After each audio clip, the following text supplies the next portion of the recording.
Hello, welcome to techie chef. ഇന്ന് നമുക്ക് egg വെച്ച് എഗ് പപ്സിനേക്കാളും ടേസ്റ്റുള്ള സ്നാക്ക് ഉണ്ടാക്കിയാലോ. അതിനായിട്ട് ആദ്യം ഒരു കപ്പ് വെള്ളത്തിലേക്ക് കുറച്ച് ഉപ്പും ഒരു സ്പൂൺ പഞ്ചസാര ഇട്ട് നന്നായിട്ട് മിക്സ് ചെയ്യാം. അതിലേക്ക് ഞാൻ 1.5 കപ്പ് മൈദ ഇവിടെ ആഡ് ചെയ്യുന്നുണ്ട്. ഒരു സ്പൂൺ ഓയിലും കൂടി ഒഴിച്ച് നന്നായിട്ട് കുഴച്ച് നല്ല സോഫ്റ്റാക്കി നമുക്കിതൊന്ന് അടച്ച് മാറ്റി വെക്കാം. ഇനി ഒരു കടായിലേക്ക് കുറച്ച് വെളിച്ചെണ്ണ, ഒരു സ്പൂൺ പെരിഞ്ചീരകം, ഒരു കറിവേപ്പില ഇട്ട് ഒന്ന് പൊട്ടിച്ചതിന് ശേഷം നമുക്ക് കുറച്ച് സവോള അതിലേക്ക് ഇടാം. ഈ സവോള ഒരിത്തിരി ഉപ്പിട്ട് നന്നായിട്ട് വഴറ്റുക. പെട്ടെന്ന് വഴണ്ട് കിട്ടും. ഇത് നന്നായി വഴണ്ട് ഒരു ബ്രൗൺ കളറാകുമ്പോഴേക്കും നമുക്ക് നമ്മുടെ അടുത്ത മസാലകളൊക്കെ ചേർത്ത് കൊടുക്കാം. ആദ്യം ഞാൻ ഇടുന്നത് ഇത്തിരി മഞ്ഞൾപ്പൊടിയാണ്. ഒരു 1/2 ടീസ്പൂൺ മഞ്ഞൾപ്പൊടി.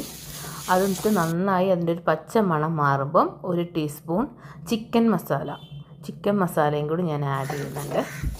എന്നിട്ട് അത് നന്നായിട്ട് കുറച്ച് ഡ്രൈ ആയി വരുന്നിടം വരെ നമുക്ക് മിക്സ് ചെയ്തുകൊണ്ടേ ഇരിക്കാം.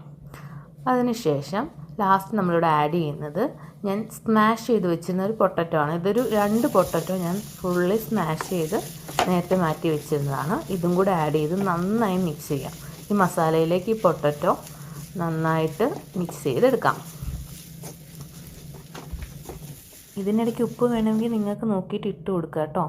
ഞാനിവിടെ ഓൾറെഡി ഉപ്പിട്ട് വേവിച്ച പൊട്ടറ്റോ ആയിരുന്നു, അതുകൊണ്ട് ഉപ്പിട്ടില്ല. അവസാനം കുറച്ച് മല്ലിയിലയും കൂടെ തൂക്കിയിട്ട് ഞാൻ നമ്മുടെ ഈ ഒരു ഫില്ലിങ് മാറ്റി വെക്കാം. ഇപ്പം നമ്മൾ ഓൾറെഡി കുഴച്ച് വെച്ചിരുന്ന മാവ് നന്നായിട്ടൊന്ന് സോഫ്റ്റായിട്ട് വന്നിട്ടുണ്ട്.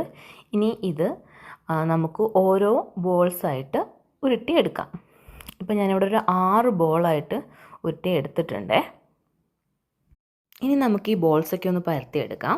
അതിന് ഞാൻ ജസ്റ്റ് ഇത്തിരി ഒരു മാവ് ഒന്ന് തൂക്കിയിട്ടുണ്ട് നമ്മുടെ പലകയിലേക്ക്. എന്നിട്ട് അതിലേക്ക് വെച്ച് ഒരു പൂരിയുടെ വലുപ്പത്തിൽ നമുക്ക് നല്ല തിന്നായിട്ട് പരത്തിയെടുക്കാം. ഒത്തിരി കട്ടിയില്ലാണ്ട് നല്ല തിന്നായിട്ട് വേണം പരത്തിയെടുക്കാൻ.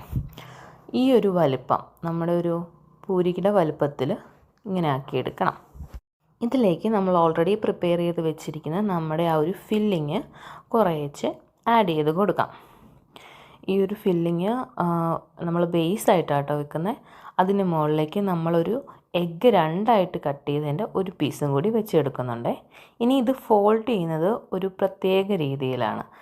നമുക്ക് ആദ്യം ഇതിൻ്റെ മുകളിലേക്ക് ഇതുപോലെ ഒരു 2 ലെയറായിട്ട് വെച്ചതിന് ശേഷം ഒരു സൈഡിൽ നിന്ന് ചെറുതായിട്ട് ഓരോ എഡ്ജും പിടിച്ചിങ്ങനെ ഫോൾഡ് ചെയ്ത് കൊടുക്കാം. അങ്ങനെ ഫോൾഡ് ചെയ്ത് നമ്മൾ ഈ ഒരു സൈഡ് വരെയും നന്നായിട്ട് ഫോൾഡ് ചെയ്ത് കൊടുത്താൽ കാണാൻ തന്നെ നല്ലൊരു ഭംഗിയാണേ. നല്ലൊരു ഷേപ്പിൽ നമുക്ക് കിട്ടിയിട്ടുണ്ട്. നല്ല ഭംഗിയല്ലേ കാണാൻ. ഇനി ഇത് നമുക്ക് തിളച്ച എണ്ണയിലേക്ക് ഇട്ട് കൊടുക്കാം. ഒരു ലോ ടു മീഡിയം ഫ്ലെയിമിൽ തിരിച്ചും മറിച്ചും ഇട്ട് കൊടുത്ത് നന്നായിട്ട് നമുക്കിതൊന്ന് ഫ്രൈ ചെയ്തെടുക്കണം. എണ്ണയൊക്കെ നല്ലപോലെ കുറച്ച് മുകളിലേക്കൊക്കെ ഒഴിച്ച് കൊടുത്താൽ നന്നായിട്ട് നല്ല ക്രിസ്പായിട്ട് കിട്ടും. പുറം നല്ല ക്രിസ്പായിട്ടും ഉള്ളിൽ നല്ല സോഫ്റ്റായിട്ടും കിട്ടും. അങ്ങനെ ഒരു ബ്രൗൺ കളർ ആവുന്നിടം വരെ നമുക്കിങ്ങനെ ഫ്രൈ ചെയ്യാം. നമ്മൾ കറക്റ്റ് പരുവം എത്തിയിട്ടുണ്ട്. ഇനി നമുക്കിത് കോരി മാറ്റി വെക്കാം. ഇനി നമുക്കിതൊന്ന് പൊളിച്ച് നോക്കാം. ഇത് നല്ല ക്രിസ്പി ആയിട്ട് പുറത്ത്, ഉള്ളിൽ നല്ല സോഫ്റ്റായിട്ടും വന്നിട്ടുണ്ട്. നോക്കിയേ എന്താ ഭംഗിയെ കാണാൻ. നമ്മുടെ ഈ സ്നാക്സ് ടേസ്റ്റ് ചെയ്യാനായിട്ട് നമുക്കൊരു കുട്ടി ഗസ്റ്റ് ഉണ്ട്, നമ്മുടെ ലച്ചുക്കുട്ടി. ലച്ചുവിനത് ഒരുപാട് ഇഷ്ടമായി. ഇതുപോലെ കുട്ടികൾക്കെല്ലാം ഈവനിങ് തയ്യാറായി കൊടുക്കാൻ പറ്റുന്ന അടിപൊളി ഒരു സ്നാക്സാണ്. എന്തായാലും എല്ലാവരും ട്രൈ ചെയ്ത് നോക്കണം. ഇതുപോലുള്ള അടിപൊളി വീഡിയോസിനായിട്ട് നമ്മുടെ ചാനലൊന്ന് സബ്സ്ക്രൈബ് ചെയ്യാൻ മറക്കണ്ട കേട്ടോ. Thank you for watching and happy new year.